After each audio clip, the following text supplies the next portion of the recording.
Fala pessoal, como é que vocês estão? Tudo bem? Bem-vindos ao canal Evoluir, eu sou o Ken Tamura e hoje a gente está entrando na quarta parte do livro A Chave Mestra, né?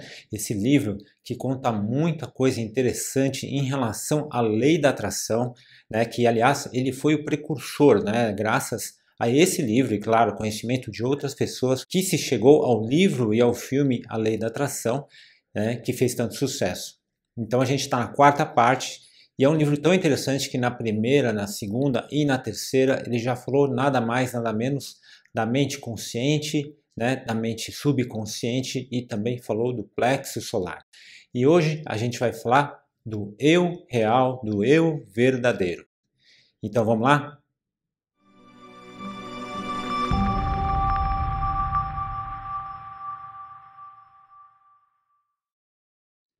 Antes da gente continuar, já vou pedir para que você deixe seu like, deixe seu joinha. Inscreva-se se você ainda não se inscreveu. Ajude o canal a continuar crescendo para que a gente possa continuar ajudando, compartilhando conhecimento com você e com outras pessoas.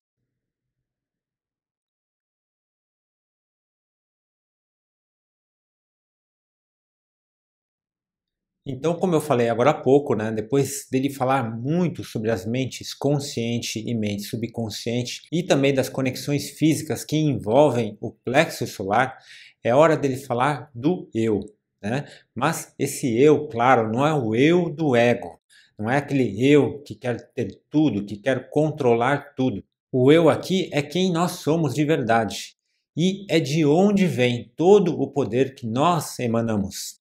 Ele fala também que na história da humanidade, desde que o homem entendeu que energia é poder, né, e isso deve ter sido há muito, muito tempo atrás, o homem sempre ficou focado no poder e não no que causa o poder, ou seja, não no que produz o poder.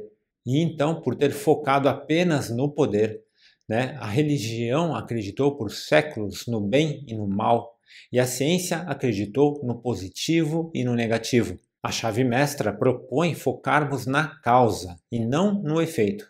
Ele conta, inclusive, que muitos estudantes que aprenderam a focar na causa passaram a obter saúde, prosperidade, abundância, sucesso e qualquer outra coisa que some ao bem-estar da vida.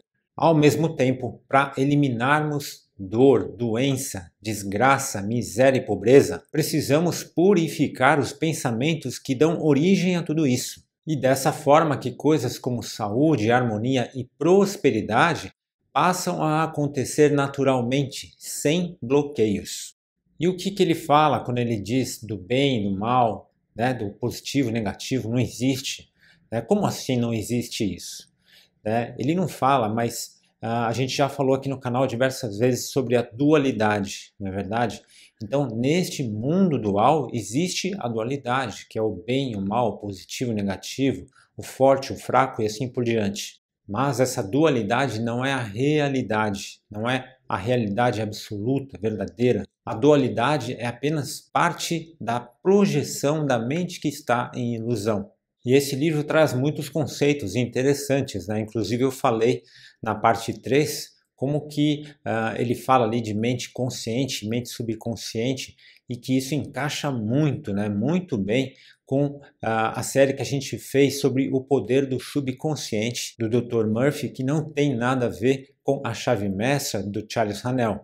E nessa parte 4 a gente faz outra correspondência, né? Porque ele vai falar sobre limparmos os pensamentos e isso tem tudo a ver com o quê? Com o Ho'oponopono.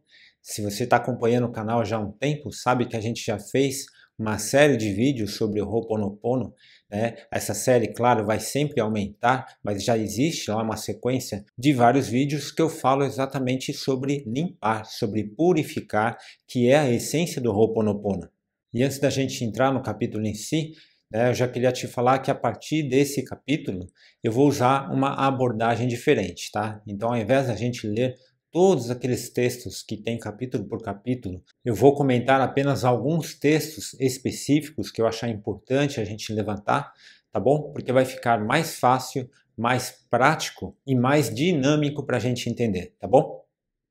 Logo nas 4 primeiras sentenças dessa parte 4, ele fala bastante do nosso verdadeiro eu, que não é o nosso eu físico, é o nosso eu espiritual. O eu espiritual, ou nossa verdadeira essência, né, você sabe, eu já falei várias vezes aqui no canal, é a nossa centelha divina, o nosso Espírito Santo ou o nosso eu superior. E por isso não é o corpo e nem a nossa personalidade. E essa parte da personalidade que eu gostaria que você prestasse mais atenção hoje, tá? Tanto é que ele diz o seguinte: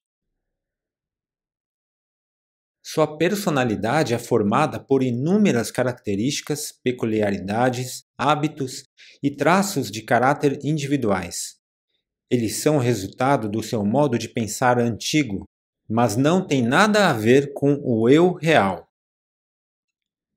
Então, sabe quando se diz que a pessoa tem personalidade difícil?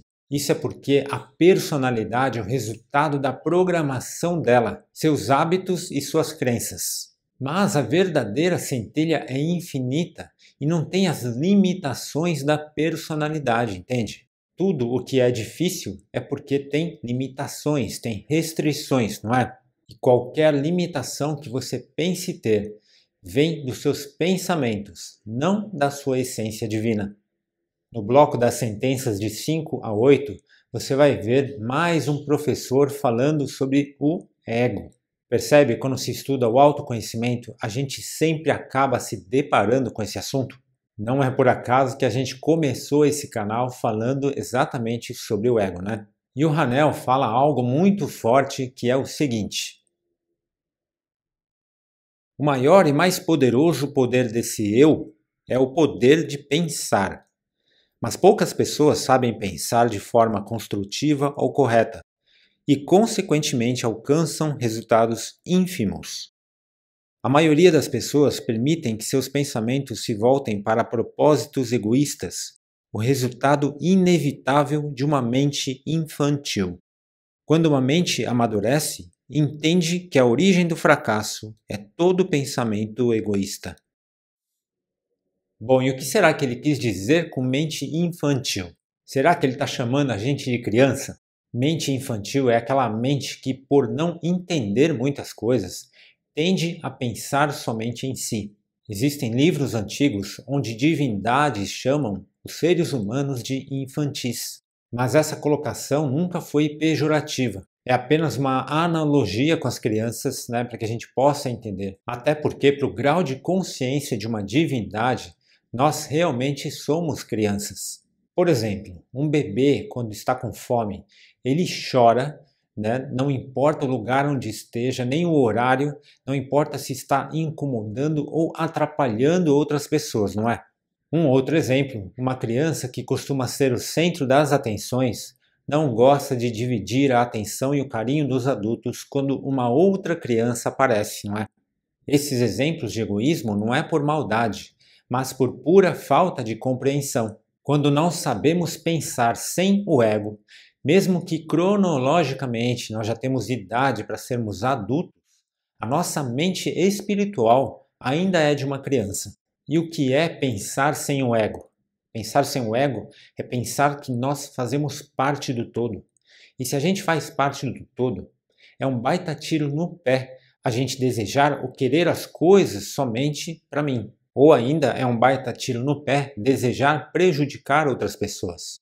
E por quê? Porque se todos fazemos parte do todo, não existe o beneficiar somente a mim, né? E aí é que está o tiro no pé. Hanel fala, por exemplo, que o individual é uma parte do universal e uma parte não pode ficar contra qualquer outra. E isso faz todo sentido, não faz? Pense, por exemplo, no seu corpo. Cada órgão, cada célula, né, não são partes de um mesmo corpo. Como seria se cada parte trabalhasse contra a outra, né, ou simplesmente não quisesse cooperar com a outra? Percebe aqui? Tem mais uma correspondência, como a gente aprendeu no vídeo, o princípio da correspondência. Continuando, entre as frases 9 e 12 da parte 4, ele fala de duas coisas essenciais para quem quer de fato mudar a vida. A primeira é toda vez que a gente deseja fazer algo, é lembrar que a gente precisa estar em alinhamento com o todo, né? Ou com a vontade de Deus, ou de acordo com a harmonia universal, como você preferir. E a segunda é fazer com empenho, com dedicação, ao invés de ficar acumulando desistências na vida. Se a pessoa tem a mania de começar e não terminar as coisas, o problema com isso é que ela vai passando ao subconsciente de que esse é o padrão da vida dela. E assim, o subconsciente passa a transformar isso num hábito. E a única forma de substituir um hábito é implantando um outro hábito. E é por isso que ele afirma o seguinte: se decidir fazer uma coisa, faça. Não deixe que nada nem ninguém interfira. O que seu eu decidir está decidido. Os dados foram lançados. Não há mais o que discutir. Então, para criar o hábito de perseverança, de determinação e de sucesso, ele sugere que a gente faça de uma forma que minimize as chances da gente desistir. Então, comece com coisas pequenas ou fáceis de cumprir. Por exemplo, se você tem uma meta de correr 10 km por semana, né, e você está começando do zero, as chances de você chegar e desistir são muito grandes, porque é uma meta muito longa, né, muito distante de onde você está agora. Só que se você transformar isso, ao invés de 10 quilômetros, você dar uma volta no quarteirão da sua casa todos os dias, uma hora você vai cumprir essa meta.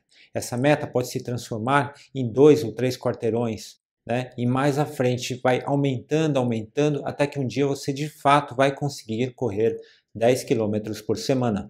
E assim também funciona se você está querendo fazer uma dieta, se você quer aprender uma nova língua, se você quer aprender qualquer coisa diferente. Comece com pequenas metas, né, e vá aumentando na medida que o seu processo vai evoluindo.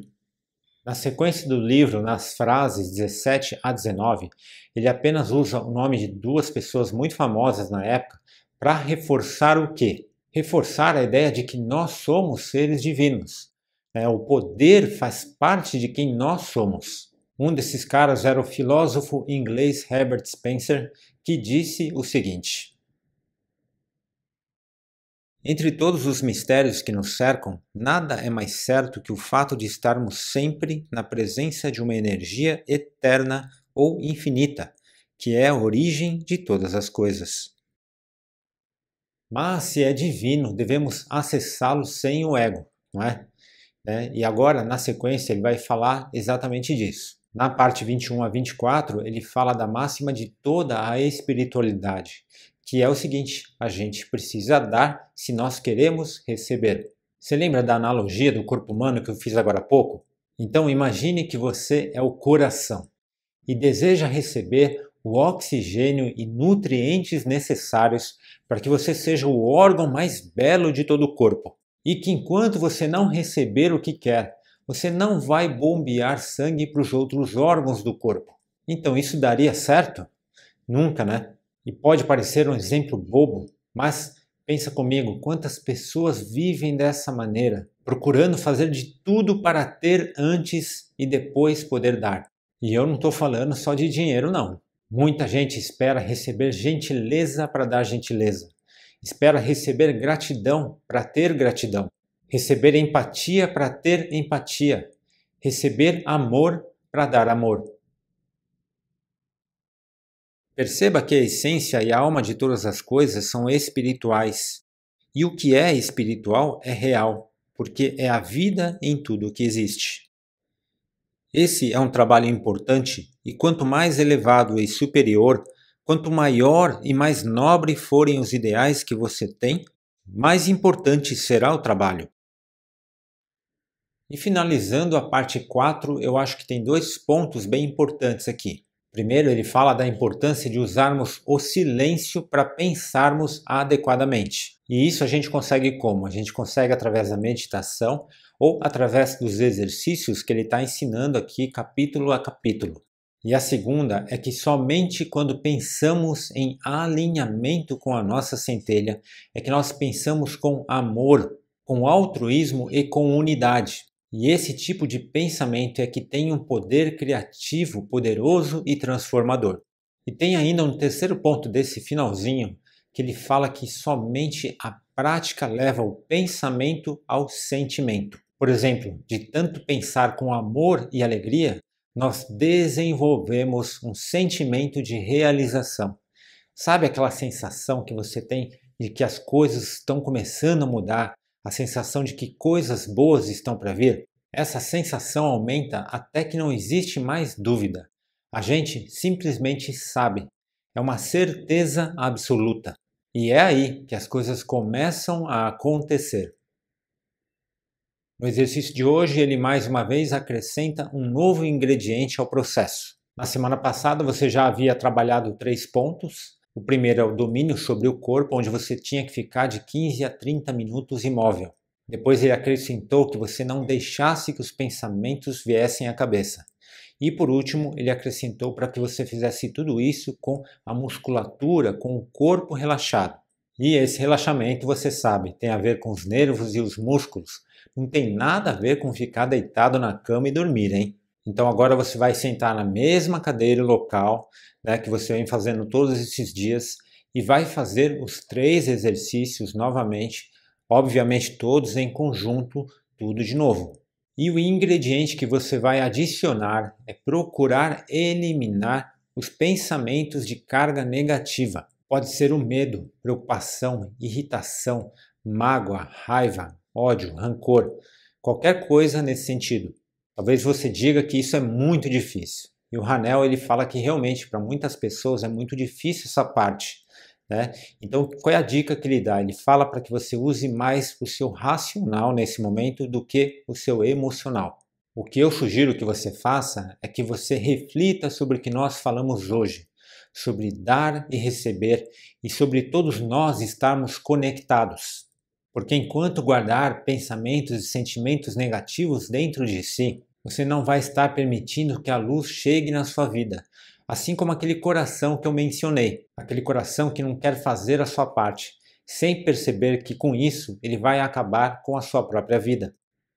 E mais uma vez eu recomendo que você veja esse vídeo pelo menos mais uma vez, principalmente se estiver difícil, se você estiver com dificuldade de soltar, de colocar para fora, né? De não ficar manifestando esses sentimentos negativos, assista esse vídeo mais vezes para que te ajude a compreender a importância de se fazer isso para você mesmo, para você mesma. E depois comente aqui o que você acha que mais faz com que a gente consiga soltar, ok? O vídeo de hoje fica por aqui. Espero que você tenha gostado. Se você gostou, deixe seu like, deixe seu joinha. Inscreva-se se você ainda não se inscreveu. Ajude o canal a continuar crescendo para que a gente possa continuar ajudando, compartilhando conhecimento com você e com outras pessoas. E se fez sentido para você, compartilhe com as pessoas que você ama, com a sua família, com os seus amigos. Na semana que vem a gente continua com a 5ª parte. Gratidão por ter ficado comigo até agora. Fique com Deus e que todos nós juntos possamos evoluir.